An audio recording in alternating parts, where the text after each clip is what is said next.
LRL.net, s'informer en temps réel. Site d'information exclusive numéro 1, www.lerl.net. Excellences, Monsieur le Secrétaire général du ministère de la Santé et de l'Action sociale, Madame le Secrétaire exécutif du Conseil national de lutte contre le sida, notre parrain, le professeur Sow, Madame et Monsieur les représentants des partenaires au développement et des organisations internationales, Madame et Monsieur les représentants de la société civile, Mesdames, Messieurs les directeurs et chefs de service,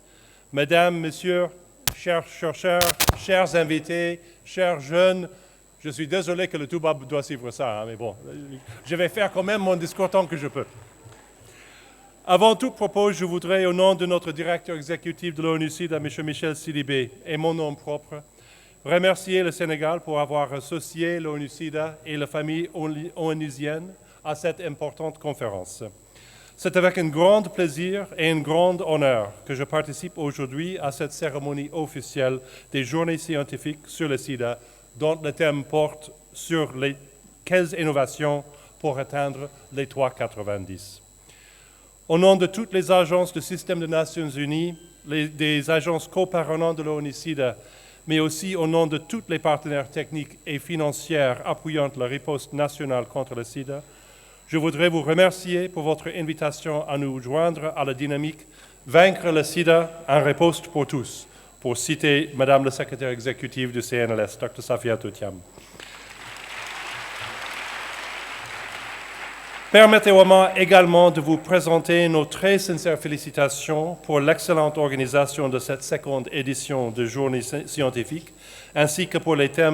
thématiques d'actualité qui seront couvertes tout au long de ces 3 prochains jours. La tenue de cet événement au Sénégal démontre encore une fois toute l'attention que les autorités de ce pays accordent à la riposte contre le VIH. Avec 30% en moins de nouvelles infections entre 2010 et 2017 et une prévalence à 0,5%, qui est un des plus faibles et un des plus stables dans notre région, le Sénégal fait la preuve de son leadership en termes de mise en œuvre de politiques et de programmes de santé ambitieux. Excellences, Monsieur le Secrétaire général, mes amis, mes collègues, je voudrais saisir cette opportunité pour vous féliciter non seulement pour la qualité de la réponse au Sénégal, mais également pour la volonté de maintenir ce pays à la pointe des initiatives innovantes, telles que celles sur lesquelles nous avons l'honneur d'échanger durant ces jours. L'autotest, la démédicalisation, la recherche, Tartarsen, ainsi que pour une meilleure coordination de nos actions futures avec les partenariats publics et privés, surtout avec les acteurs communautaires, y compris les personnes vivantes avec le VIH, les scientifiques et le gouvernement. Mesdames et Messieurs, après 30 années de riposte contre le sida, d'importants progrès ont été réalisés dans notre région. Entre 2010 et 2017, nous avons eu 24% de décès en moins dans cette région, ainsi que 8% de nouvelles infections de VIH en moins. Ces résultats ont été obtenus grâce à une conjonction d'efforts coordonnés,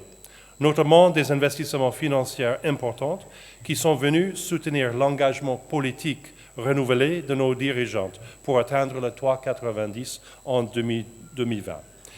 Au même titre des éléments contributifs au progrès dans la région, nous pouvons également citer la disponibilité des médicaments, avec près de 2 400 000 personnes qui ont reçu un traitement en 2017. Nous avons également la mise en place des approches innovatrices de prestations de services qui ont placé les communautaires en première ligne de la riposte, notamment les personnes vivantes avec le VIH. Mesdames, Messieurs, chers collègues, nous devons malgré tout néanmoins redoubler nos efforts, car bien que notre région représente que 7% de la population mondiale, c'est ici que 30% de tous les décès liés au sida ont lieu. En termes de progrès sur ces 3,90 en 2017, seulement 48% des personnes vivantes avec le VIH connaissent réellement aujourd'hui leur statut. Seuls 40% avaient accès à un traitement et parmi les personnes ayant accès au traitement, rien que 29% avaient une charge virale supprimée. Mes amis, l'enseignement tiré à la riposte multisectorielle au sida nous a montré qu'on ne peut pas mettre fin à l'épidémie sans prendre en compte les déterminants de la santé et de la vulnérabilité. ainsi que les besoins globaux des personnes à risque et ceux vivant avec le VIH. Celle-là englobe l'intensification de la prévention combinée du VIH, qui doit inclure aussi bien les conseils pour le changement de comportement, le dépistage de le VIH, l'autotest, la prophylaxie pré-exposure, l'utilisation des préservatifs masculins et féminines et la circoncision masculine, entre autres. De même, un accent significatif doit être mis sur les principales populations à risque, grâce à la mise en place d'un cadre juridique et social favorable à garantir le droit à la santé pour tous. Nous devrons faire en sorte que chaque personne ayant besoin de traitement le reçoive et que chaque patient sous traitement suive son traitement et les soins sans interruption, en évitant toute rupture de la chaîne d'approvisionnement surtout. Chers collègues, je ne pourrais pas couvrir les déterminants de la riposte au VIH sans mentionner le fait qu'ils ont bénéficié des résultats de recherche en sciences sociales, en sciences médicales et biologiques. Ce qui a également fait progresser des questions telles que le droit à la santé, l'égalité des sexes, les systèmes d'information sur la santé, surtout pour les adolescents et les jeunes, la transition et la pérennisation des ressources pour la santé. Ainsi, la recherche est essentielle pour apporter des progrès et créer des transformations nécessaires à le bien-être de la population et pour éliminer le sida comme une menace de la santé publique d'ici 2030. Si nous voulons atteindre nos objectifs, nous n'avons pas d'autre choix que d'intensifier les investissements dans les sciences et l'innovation afin d'offrir aux populations particulièrement les plus démunies un accès équitable aux services de la santé. C'est ainsi que nous pourrons réduire de moitié la transmission par la voie sexuelle du VIH, éliminer de nouvelles infections chez les enfants, fournir un traitement à encore 15 millions de personnes vivant avec le VIH, mettre un terme à la stigmatisation et à la discrimination à l'égard de malades du sida et combler le déficit de financement pour la lutte contre le sida. Ceci sont quelques enjeux derrière vos discussions pendant les jours qui viennent. Monsieur le secrétaire général, chers collègues, partenaires,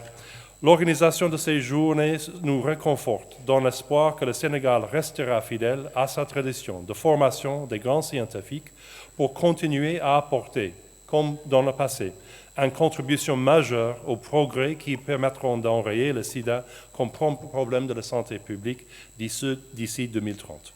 Avec ces quelques mots, je vous remercie de votre aimable attention et de vous souhaiter une très fructueuse journée.